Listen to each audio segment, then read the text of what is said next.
अस्सलाम वालेकुम ख़वातीन व हज़रात, it's me Anita, a psychologist from Nishan foundation. I hope आप सब लोग ठीक होंगे। और जैसा कि हम अपने प्रीवियस सेशंस में रीलैप्स साइंस के हवाले से बातचीत कर चुके हैं कि पेशेंट्स के हवाले से कौन से कुछ स्पेसिफिक रीलैप्स वार्निंग साइंस हैं जो फैमिली को ऑब्जर्व करने चाहिए। तो आज जिस हवाले से हम बात करेंगे, हम रीलैप्स साइंस जो हैं वो with reference to family discuss करेंगे आज। और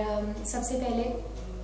तो मैं अपने पैनल को इंट्रोड्यूस करती चलूँ आपसे। हमारे साथ तशरीफ रखते हैं doctor Talat Habib, he is addiction treatment specialist,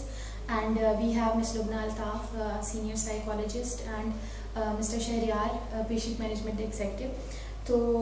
आज का सेशन हम स्टार्ट करते हैं। और relapse signs with reference to family की अगर हम बात करते हैं तो वो जिस तरह हम ये कहते हैं कि addiction is a family disease, तो यहाँ हमें ये चीज़ अंडरस्टैंड करने की ज़रूरत है कि अगर पेशेंट के रिलैप्स होने के चांसेस होते हैं तो फैमिली के भी इक्वली रिलैप्स होने के चांसेस होते हैं। तो रीलैप्स फिनोमेना फैमिली मतलब इन साइंस को समझना फैमिली के लिए इसलिए बहुत इम्पॉर्टेंट है ताकि वो एक तरफ इन साइंस को, इन सिम्टम्स को अपने पेशेंट्स के अंदर तो ऑब्जर्व कर ही रही होती हैं, लेकिन उनकी भी इक्वली ये रिस्पॉन्सिबिलिटी है कि वो अपने बिहेवियर्स को भी कंट्रोल करें और अपनी इम्प्रूवमेंट के ऊपर भी काम करें। और ये ना समझें कि अब इलाज हो गया है तो हमारी जिम्मेदारी जो है वो ख़त्म हो गई है और हम जो है अब उस तरह से रिस्पॉन्सिबल नहीं है पेशेंट्स की टेक केयर के लिए। तो उसमें सबसे पहले जो साइंस और सिम्टम्स फैमिली रिलैप्स में आते हैं उसमें number 1 is situational loss of daily structure, यानी कि फैमिली मेंबर्स जो है वो अपनी जब बात की जाती है कि पेशेंट जो है वो अपनी डेली प्राइवेट विक्ट्री पे काम करेगा और हर एक दिन जो है वो डे बाय डे नशे से वो दूर रहेगा और प्रॉपर एक रूटीन और एक स्ट्रक्चर को फॉलो करेगा, तो वहाँ पे फैमिली की भी इक्वली ये रिस्पॉन्सिबिलिटी है कि वो भी अपने बिहेवियर से पेशेंट के लिए एक मिसाल कायम करें और वो भी जो है वो अपनी लाइफ को ऑर्गेनाइज करें, अपने डेली रूटीन को एक प्रॉपर स्ट्रक्चर के तहत गुजारें। और जहाँ जो है वो इस चीज़ की अहमियत का एहसास करना छोड़ देते हैं कि उनको बाकायदा जो है किसी डेली रूटीन या स्ट्रक्चर की ज़िंदगी गुजारनी है, तो वहाँ भी हम ये कह सकते हैं कि फैमिली जो है वो आहिस्ता आहिस्ता रिलैप्स की तरफ जा रही है। Then comes lack of personal care, यानी कि फैमिली मेम्बर्स जो हैं वो अपनी केयर करना जो है वो छोड़ देते हैं और अपनी physical wellbeing, social, emotional, financial इन चीज़ों के बारे में जो है वो कंसर्न उनका कम हो जाता है। और वो जो है क्योंकि जैसे ड्यूरिंग ट्रीटमेंट उनको ये सिखाया जाता है कि उनको अपनी कोडिपेंडेंसी को हील करना है और अपना ख्याल ज़्यादा अच्छे से रखना है, तो ट्रीटमेंट के बाद वो दोबारा से जो है अपना ख्याल रखना छोड़ देते हैं, अपनी इतनी केयर नहीं करते। तो ये भी एक साइन है जो हमें ये इस चीज़ से आगाह करता है कि वो आहिस्ता आहिस्ता रिलैप्स की तरफ जा रहे हैं। Then comes inability to effectively set and maintain limits, यानी कि जिस तरह हम फैमिली मेम्बर्स को ड्यूरिंग ट्रीटमेंट ये बताते हैं कि आप जो है वो इनेबलिंग और प्रोवोकिंग ना करें और जो है अपने पेशेंट्स के सामने डोर मैट ना बने या उनको अपनी बाउंड्रीज, उनकी लिमिट्स में रखें।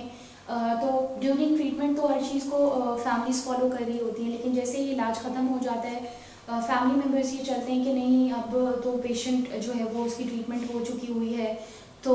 अब अगर ये हमारे सामने कुछ बोलता है या हमसे कोई डिमांड करता है तो इसमें कोई हर्ज नहीं है कि हम उसकी डिमांड को पूरी कर दें, यानी कि वो अपने रोल्स और अपनी लिमिट्स का ख्याल नहीं रखते हैं। और जैसे कि ड्यूरिंग एडिक्शन पेशेंट जो है वो उनको हर्ट करता था और इनको अब्यूज़ करता था, अगर ट्रीटमेंट के बाद भी जो है उस चीज़ का नोटिस फैमिली मेम्बर्स नहीं ले रहे हैं, अपनी लिमिट्स को नहीं समझ रहे हैं, उनके लिए बाउंड्रीज सेट नहीं कर रहे हैं, तो ये भी इस चीज़ का एक साइन है कि जो फैमिली है वो रिलैप्स की तरफ जा रही है। Then comes loss of constructive planning, यानी कि फैमिली मेम्बर्स जो हैं वो खुद अपनी जैसे कहते हैं कि गोल अचीवमेंट के लिए या ज़िंदगी के जो भी टारगेट्स या ऑब्जेक्टिव्स हैं उसके लिए कोई प्रॉपर जो है वो प्लानिंग नहीं कर रही है और एक तरफ तो मतलब पेशेंट को ये कहती हैं कि तुम अपनी डेली रूटीन को भी मेंटेन करो और जो है वो अपनी फ्यूचर के लिए कंस्ट्रक्टिव प्लानिंग करो, लेकिन वो खुद जो है इस चीज़ को फॉलो नहीं कर रहे हैं। Then comes indecision. अगर बहुत सारे मामलात में फैमिली जो है वो इनडिसीजन का शिकार हो रही है, इनडिसाइसिवनेस या कुछ फैसला नहीं कर पा रही है प्रॉब्लम्स के बारे में, डिफ़िकल्टीज़ के बारे में, चाहे वो पेशेंट से रिलेटेड है, चाहे वो उनके नॉर्मल लाइफ से रिलेटेड है, तो ये भी जो है एक साइन है फैमिली रिलैप्स का। देन कम्स कंपल्सिव बिहेवियर, यानी कि अगर फैमिली मेम्बर्स कोई एक एक्ट, कोई एक बिहेवियर या कोई एक बात बार बार करते हैं और जो है बड़ा इसके ऊपर एम्फेसिस देते हैं बार बार और रिपीट करते हैं चीज़ों को, तो ये भी जो है बहुत हद तक रिलैप्स साइंस हैं रिलैप्स की तरफ जाने के लिए। फिटीज और लैक ऑफ रेस्ट, यानी कि फैमिली मेम्बर्स समटाइम्स ये समझना शुरू कर देते हैं कि अब जिम्मेदारी बढ़ गई है, तो वो अपने ऊपर ज़्यादा रिस्पॉन्सिबिलिटीज़, ज़्यादा बोझ अपने ऊपर सवार कर लेते हैं और ख़ुद का ख्याल नहीं रखते, तो ये चीज़ भी उनको रिलैप्स की तरफ लेके जा सकती है। Then comes return of unreasonable resentments, यानी कि फैमिली जो है वो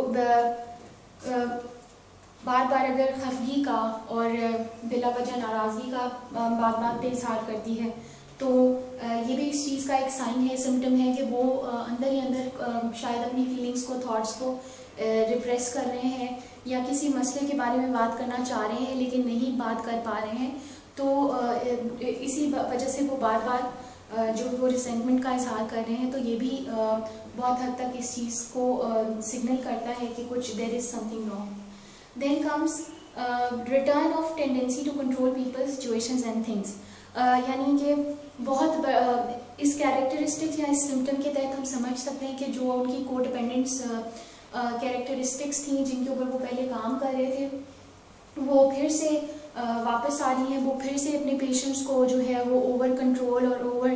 केयर टेकिंग करना शुरू हो गए हैं, तो ये चीज़ भी जो है उनको आहिस्ता आहिस्ता रिलैप्स की तरफ लेके जा सकती है। देन कम्स डिफेंसिवनेस, यानी कि अगर उनको ये नज़र आ रहा है कि उनका जो पेशेंट है वो दोबारा से रिलैप्स की तरफ जा रहा है, तो वो जो है अगर उनसे इस हवाले से कोई बात की जाती है तो वो डिफेंसिव हो जाते हैं कि नहीं वो तो कोई ख़ास प्रॉब्लम नहीं थी, हमारा पेशेंट तो बिल्कुल ठीक है, उसके बिहाफ कोई एक्सक्यूज़ेस दे रहे हैं, या वो जो घर में प्रॉब्लम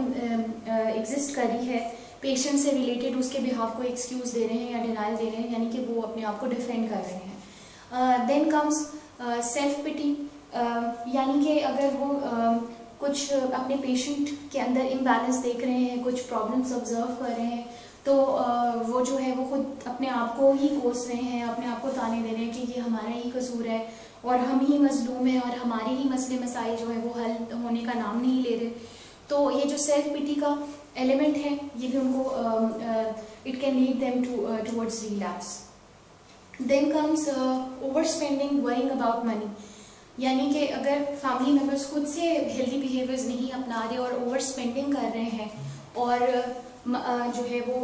मनी लॉस की तरफ जा रहे हैं, एक तरफ तो वो जो है वो पेशेंट को बड़ा कंट्रोल कर रहे हैं